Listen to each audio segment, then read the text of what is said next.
What's going on, good people? This is the Gorilla Gang podcast. I am the one man gang. Vanilla Gorilla. Vanilla Gorilla. And y'all might have seen the advertisement we put on Facebook. We both did some solo. But we're here together now. Yeah, Mark's in the chair now. He wasn't in the chair earlier. We're here together now to form like Voltron. We stronger than ever, tougher than leather. What's up, Mandy? Hey, Mandy. A couple of things we're going to talk about today. I kind of wanted to start with the fight last. Oh, the fight. Yeah. Was that a fight? This is more like a slaughter. It was a slaughter. Listen, watching it, we're talking about the Deontay Wilder and Tyson Fury fight. Part two. Second one. Something looked wrong with Deontay Wilder after the second round. I don't know what it was. Maybe it was him getting his behind kicked, but if you notice, his ear was bleeding. I don't know if his drum got damaged. His drum did. I think they said his drum busted. And he looked tired and off balance for a while. And I don't want to make any excuses for him. He lost, but I don't know if there was an issue of why he lost or if Tyson just beat the crap out of him and he couldn't get himself together. But he looked like a different person. Even in his eyes, he didn't really look. Usually if you watch some of his older fights, he looks like he, got this look like I'm going to destroy this guy. Last night it more looked like he was a little apprehensive to me. But I think that's par for the course. I think in the first fight, I think I saw, and I may have even posted it, Ryan Davis was talking about it. Like, in the first fight, Tyson Fury had just come down from like 400-something pounds. He was having depression, suicide type issues. Yeah. So, you got out with a draw with the man at his worst. Yeah, but hold on, though. That's not completely fair because Tyson Fury did fight 2 fights before he fought Wilder. Accurate, but the 2 fights weren't like the upper echelon. Right. Yeah. So, those are getting you ready, getting your body in shape for, 10, 12 rounds, whatever. So, you're not... First of all, I've never been a fan. Deontay Wilder doesn't have good footwork. He's not... There's a lot of things he doesn't do. Right. And that's essentially, he's not artist. a boxer. He goes at angles and he throws wild punches at that connect. And it's unorthodox, and that's what kind of messes up other boxers when he's fighting them, because it's almost like that old at windmill times type. It looks like he is doing stuff like it exactly looks like that. And I know you said, even with your pop, you used to study boxing and watch boxing and stuff. Huge boxing fan. Huge boxing fan. And same with me. So when I watch him fight, I don't see the skill set of an actual boxer. I see the skill set of a puncher, but not of a boxer. So I thought it was entertaining and funny that he said he would destroy young Mike Tyson. No way in the world. Listen. The dude has no speed. Mike Tyson's, when he was younger, that head movement, what? Listen. It don't matter what kind of punches you throw. I think I've made it clear that Muhammad Ali, to me, is the greatest heavyweight boxer of all time. Number 2, in my opinion, would be Mike Tyson. Now, granted, that can be argued, and that's fine, but this is my opinion, so I don't care what you think. But Mike Tyson had some of the best defense for an offensive boxer that I've ever seen. You're right. The head movement was great. That's why he started losing. He stopped moving his head. Yeah. And I saw Mike fight Mitch Green. Mitch Green, he was teasing him, and Mitch started throwing these wild, and Mike ducked him right in front of his face, almost playing around, man. If I get a chance to put the clip at the end, I'll do that. So I don't think Deontay Wilder would have beat, like, Frank Bruno what's going or on? a Razor Ruddock type of... Like, Razor Ruddock was tall. Razor Ruddock would have given him trouble, yeah. But he's a boxer, though. Like, the skill set, the power...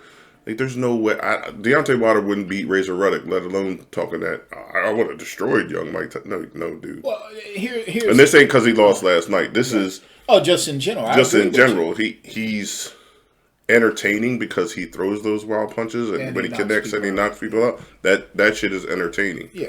But and he's cocky, he's arrogant. He is, but I also the one thing I want to say about Deontay Wilder, because I don't want to make this seem like a trashing session. I actually like him. I like his personality outside of boxing. You understand? I know sometimes you get into a ring and you kind of try to hype up the fight or what have Right. you. There is an arrogance of, an element of cockiness with him. I completely agree. But at the same time, I've seen him be completely humble dealing with the public and everything like that. Matter of fact, there was a guy before when the Anthony Joshua Deontay Wilder talk was going on. The guy said, to his face, said, "I think Anthony Joshua destroyed you." He kind of laughed, shook the dude's hand. He was like, "Hey, well, that's your opinion." So he's, even though he comes off as a bully, I've seen him be completely great with the public. A guy threw a drink on him one time. Now, he did try to get at the guy, but he didn't. Yeah, of course, he had every right, but he didn't he could have got to him faster. You could kind of see yo, I want to get him, but I'm thinking about it. And somebody grabbed him and he let it go. As a person, as being an entertaining boxer, I do like him. He's got that WWE thing about him where he like almost to the sports entertainment side. But yeah, as far as being a boxer, regardless for last night, I've never been impressed with him because I know boxing, and boxing isn't all knockouts.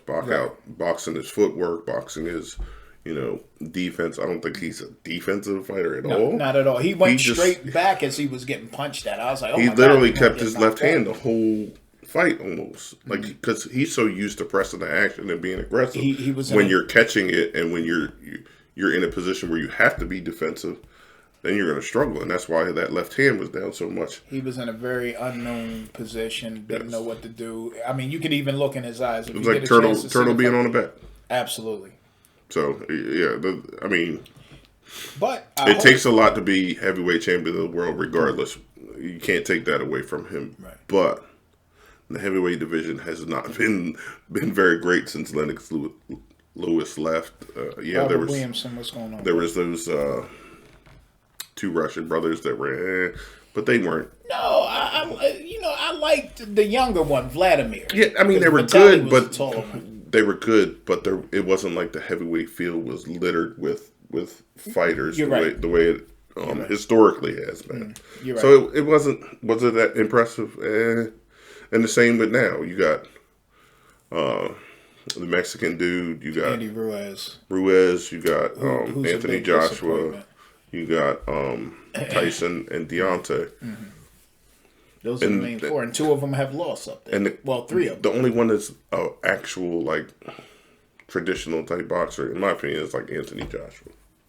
Yeah, Ruiz is a little bit, but he whether or not you want to talk about whether he's out of shape and whether he really puts everything into all his fights or the fight prep is suspect. But Tyson Fury is not even that great of a boxer. He just is a better overall boxer. Well, with the power to beat Deontay. What are you comparing Tyson to? Because if you're comparing him to, I'm comparing him to Lennox Lewis. That's not even fair. You're right. Type it's no comparison. I think the boxers that are at the top of the heavyweight division right now will get dusted by Evander Holyfield. Even Hasim Rahman, I think, has a better shot. I think at probably 70, George Foreman would give these dudes a run. But George wasn't no joke. I'm talking about right now. Right now. Okay. I think George Foreman would not. And whatever. But George was a bad boy, man. But we gotta talk about this, man. Mm-hmm.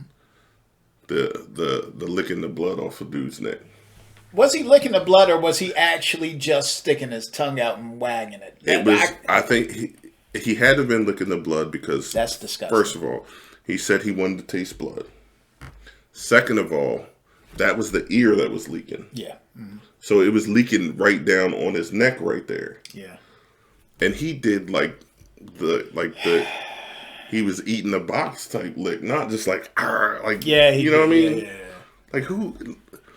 Okay, you want to taste the blood? Great, cool. That's weird in itself. But then you turn around and you do it like you're eating that was like. I can't. I don't even have any. That's almost like for the first sexual time. harassment type. You know what I mean? That's that has nothing to do To me, that was worse than Mike Tyson biting ear. Yeah. For the first time on a podcast, I don't know what to say about that. It's not something I would do. James, what's going on, brother? I don't think it's something anybody would do. Well, he did it. Well, that's what I'm saying, though. It's one of those things that I don't know. Bro, I don't even know what to say. Like, I saw somebody post it. It was like, oh, so we ain't just want to talk about how this man licking his neck. And I was like, okay, well, maybe he just like one big lick. But he like did the whole tongue flicker thing. I was like, what the? Like, I don't know. Maybe if you were going to lick blood, why would you do it like that, though? I don't know. Regardless, I think it was a great display of... Is there going to be a 3? Yeah, I think Deontay Wilder, if nothing is determined, listen, any fighter, you know, and I'm not a professional fighter, but I will say that if I was in, you know, I took Brazilian Jiu-Jitsu before, and if somebody got the best of me in class, I would want to fight them every day to the point it was exhausting. My teacher, I used to, you know, hey, can we get in there privately? And if he did something to me, I'm like, all right, I got to figure out a way not to make that happen again. And then I would want to get at him the next time and the next time, almost to the point it was exhausting for him. I think Deontay Wilder kind of has that same personality where he got embarrassed, regardless of what the situation was. If eardrum busted or whatever, he got embarrassed. He wants to come back because he's always going to believe in this, the one trick pony he has, which is, you know, a big right hand. So I believe. Oh, Will, what's going on? My brother's on the watching. You know, I think because he has that big right hand, he'll always have the confidence that he can beat anybody. I mean, anybody's got that puncher's chance of everything, but... Yeah, but, I mean, it didn't look like he had a chance of landing it last night. And once again, he was completely off balance, you know, after the third round. Like I said, I saw something in his eyes, man, that told me, you know, I even went on Facebook before it was over and posted Deontay Wilder's about to lose this fight. Said, I'm a fan of his, but he's about to lose the fight. You know, so...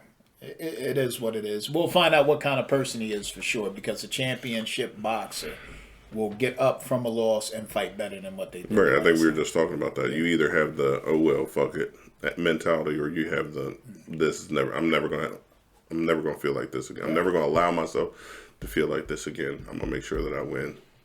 You know, the next time. To me, if Joshua, you know, who I think personality wise might be a little softer than Wilder. Personality. Yeah, I think so. If he got back in the ring and did what he had to do to win, I think Wilder would get back in the ring. I don't know that he changes anything up. Now, that's what he needs to do. He actually needs to get a boxing game. Not just, let me throw a jab, and then I'm going to throw it right across. There's more to it than that. Yeah. But I think he's so far along. Can you really learn that? And there's one more thing I want to say about Wilder. I think this is very important. Wilder didn't, from what I understand, want to be a boxer. What happened was, at 19, his daughter was born with spinal bifida. And he was desperate to find a way to make money to take care of her. And I got to commend him. Yeah, for sure. 10 championship defenses for somebody who was just trying to make money for their daughter. You know, I don't know if that drove him alone and now he's so comfortable with money, because that can happen too. You know, sure. The hunger goes. That generally happens with most people. You know, Mike Tyson got to the same point where he felt like he was invincible. Don't really need to train. I think the Customato thing messed him up too. I don't know how other people feel. You don't think so? I think it. I mean, obviously it had an impact, but he kept Bill Rooney around. He kept the other dude around, and once it became Don King and getting away from Kevin Rooney. I think it was Kevin Rooney. So once he got away from those trainers that worked with him under Cuss, he stopped moving his head. He literally just like charged in and just went for knockouts, just the same way Deontay did. Wild knockouts. He would throw punches where his back leg was off the ground, like where he was just like throwing wild off the ground, and it wasn't the same skill set that he used when Kevin Rooney was training, when Cuss was, because by that time he had built up an aura of I'm invincible, and it just was like you knocking people out 91 seconds. I think drugs might have played a part in that. Big part of it. I agree with that too. Yeah. But I think that, again, getting away from the people that knew him when he was 14, 15 years old and getting new people who are like, hey, Mike, whatever you want to do, Will. Yeah, that's a big problem just in any circle when you got yes men around. You know, it floods your your rationale in a sense. You know what I mean? You and that's why I said anything. that's the problem. When he got away from those guys that knew him when he was 14, 15, and it just became, all right, Mike, whatever you want to do whatever you want. Right. Do whatever you want. Right. Hey, no problem. That's what led to his ultimate downfall because the training changed. Obviously, it wasn't that same style that Cuss taught him, or that he worked on all that time with his head. I guarantee you, watch any fight from like Oh, I know. 88, like 85, 86, 87, and then right around like 88, 89. None of his fights did he do that. Yeah. He stopped. He just literally stopped doing that. Never did it again. And that's how he started getting hit. Yeah. He never got hit when he did that. He would get hit randomly every once in a while, but it was like once in a round, maybe once in a fight. But because of that, the head movement, he was able to throw like counters. And when he hit you with like a counter hook, counter uppercut, it was just done. Well, so I'll say this too, and I'm always kind of conspiracy theorist with boxing because if you remember back in the day, Larry Holmes was going to break Rocky Marciano's record against Michael Spinks. And that's a fight that kind of was, a big controversy because they believe Larry won it. They gave it to Michael Spinks. So, because usually the champion, like, unless it's huge margin of just a destruction, they usually give the champion the benefit of the doubt. So. Yeah. So for those who might not have known, if Deontay Wilder won last night, he would have surpassed Ali with 10 defenses of a title. He would have been, the only one to have 11 defenses of the title. And, that would have been huge. I mean, to me, anything you do better than Ali is a big deal. You know what I mean? Because once again, to me, Ali's the greatest boxer of all time. I mean, him or Sugar Ray Robinson. Sugar Ray Robinson's the only other boxer you could bring up, and I'll be like, okay, maybe Sugar is the greatest, but it's Ali or Sugar Ray Robinson for me personally. Doesn't mean I'm right, but I think I am. Why don't you have Rocky Marciano on that list? Is he up there at least? Okay, so I'll say this: I don't know a lot about Rocky Marciano. However, my father, he beat Joe Louis's ass, but Joe Louis was old. Joe Louis was he was. So I asked my father, post Brown Bomber. Yeah. I asked my father. I said, "Yo, what's going on, Bill Gates?" I asked my father. I said, "Was Rocky Marciano the Great White Hope, or was he really that good?" And my dad turned to me. My dad always had the serious face where he would turn to you slow, look at you over top of his glasses, and he said he was a real deal. I've seen lots of his fights. Yeah, I've seen him do some amazing. I wouldn't things say he was the greatest of all time, but He's definitely in the top five for me. Heavyweights or boxers all time? Because if you're saying boxers all time, he doesn't have a chance for my top five personally. In heavyweights, I would say heavyweights. Yeah, in heavyweights. I think I would give him a top five in heavyweights. Maybe a top 10 at the least. Yeah. You know what I mean? I mean, anybody that goes undefeated, you got that wasn't no cream puff thing back then. You had. Well, that's the thing. It's like, okay, so it's almost like our Wilt Chamberlain conversation in a sense. I wasn't there. You understand? I know that Jersey Joe Walcott was a good fighter. Mm-hmm. However, I think Marciano fought him when he was older as well. A little bit older, yeah. I will say this. Rocky was another boxer that got into boxing late. I do know that much. And they kind of Deontay Wilder him. And what I mean by that is his beginning opponents were people he was supposed to just be able to beat. You understand? So right. I don't know where the competition stepped up for him. You know what I mean? I don't know his whole fight list. Right. Like I said, I'm not particularly a Rocky Marciano fan. You know what I mean? I am a Joe Louis fan. I know more, stuff about Joe Louis than I do Rocky. I'm not trying to discredit Rocky Marciano, but yeah, I think anybody going 50-0 in boxing or any combat sport is serious. That's why, like Chuck Norris, a lot of people think about Jet Li and Bruce Lee and all these guys when they talk about martial arts. Chuck Norris has actually beat every person he faced once, meaning he either lost to him on the rematch or beat them the first time. So, I don't. When I talk about Chuck Norris, I don't take him as a joke. You know what I mean? I didn't see his live championship fights, but I know that he wasn't a cream puff. So Yes, but that old I've never been a fan of that. The point Karate system thing. Like, that's not a real fight, man. Come on. No, I got you, but what I'm saying is, well, I get it. He's good at his craft. Oh, look, regardless. there's no. What's going on, bro? Been getting shout outs. Anybody needs a car? No auto sales. I got my car through Noah, actually. No, thank you very much. I still drive the car. Love the car. Yeah. So, Chuck was good at his craft, regardless of what you want to. Yeah. He was good at whatever the specific skill set that he used. I'll give him that. But I think overall fighting, he wouldn't have survived very much. But anyway, so back to boxing. So we can end this segment. It was boxing. The Deontay Wilder fight. I think we're in agreement there probably will be a 3. I don't think that the outcome will be very much different. I don't think Deontay Wilder can get the skill set of boxing between now and then. That takes years, and I think his heart and his head might be into it, but I don't think the skill set is going to be there. I don't think the skill set will be there before the next fight, but I will say he still has that puncher chance. You always have a puncher's chance. Always.